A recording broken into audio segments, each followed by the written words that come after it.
Welcome to BalsaCircle.com, your one-stop shop for all of your event decor. We are so excited to show you this DIY. This week we're making a tulle frame with silk flowers and beautiful fabric that's perfect for wedding photo booths, backdrops for baby showers, dessert bars, or simply as wall decorations for your home. Now we're going to need a few things: a pencil, scissors, hot glue, cardboard, tulle fabric, a utility knife like an X-Acto knife, raffia ribbon, a wooden dowel, burlap ribbon, and a ruler. And not to worry, this tool list is going to be in the description below. So to start off, we're going to measure our cardboard backing so we know how much raffia ribbon we'll need. You'll want to cut the raffia a little bit longer because we'll need that extra length to tie a knot. So add about 12 extra inches to your measurements. Now for this beautiful tool, we're using a 6-inch wide roll and we're going to cut it into 18-inch long strips.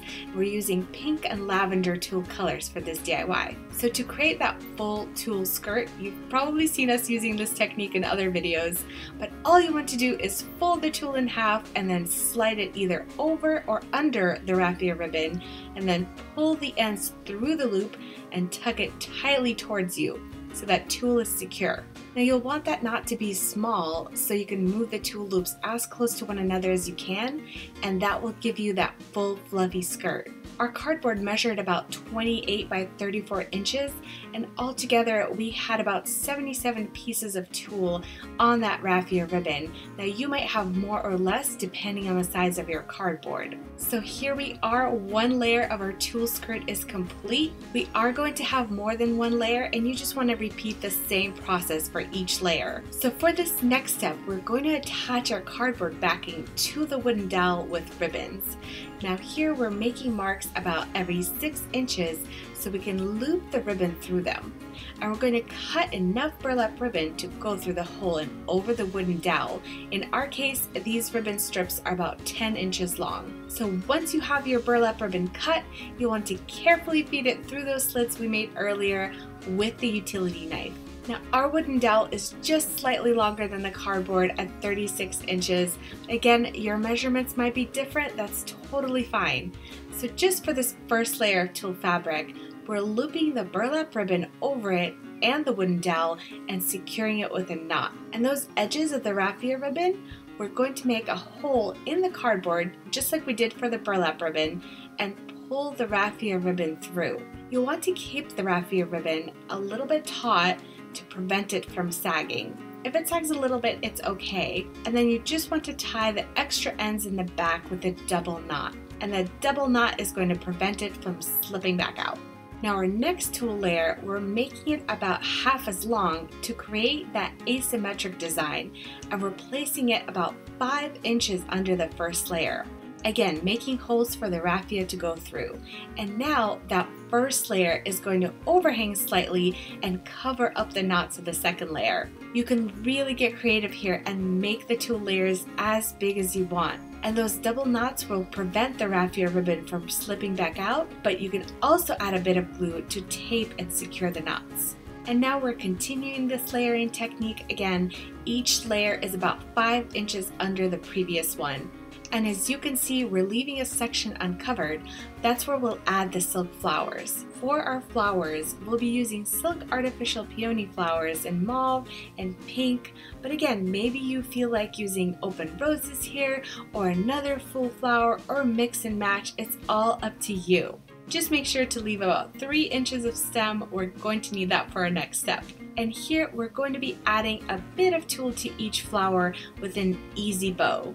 Now for this bow, you want to create a loop and tie 2 strips of tulle fabric to the stem. You'll have about 4 ends, and we're folding each end in half, creating a small hole and then sliding it over the stem. And you want to repeat this step with the other 3 ends, and then just flip the flower over and fluff up the tulle. Now you have a beautiful tulle bow to tie it into the rest of the design. And again, to add it to our frame, we're going to cut a slit in the cardboard and slide that flower stem through. Now we're adding hot glue here just to secure it and make sure it doesn't fall out. And you want to repeat the same step with the other flowers you'll be adding. Now you might have some spaces between the flowers and the tulle where you're going to need a little something extra to cover up the cardboard, and for that we're just going to use little tulle bows and hot glue them to the cardboard. And this is a great time to use any tulle scraps that you have left over, maybe from this project or other projects. You're not going to need a lot, just a few. And then finding those spaces where you need a little bit of extra coverage, you just want to hot glue the bows to the cardboard. So because we used cardboard, it's not very heavy. And if you're going to hang this frame up like we did, all you need is a burlap cord or something similar, something sturdy. You could also use a foam board instead of cardboard. If you're not hanging this up, that's okay too. You can just lean it against the wall. It will look beautiful either way. For a final bit of DIY-ness, we are just giving our tulle frame a little haircut. You can make the edges even more asymmetrical or trim any that you don't like.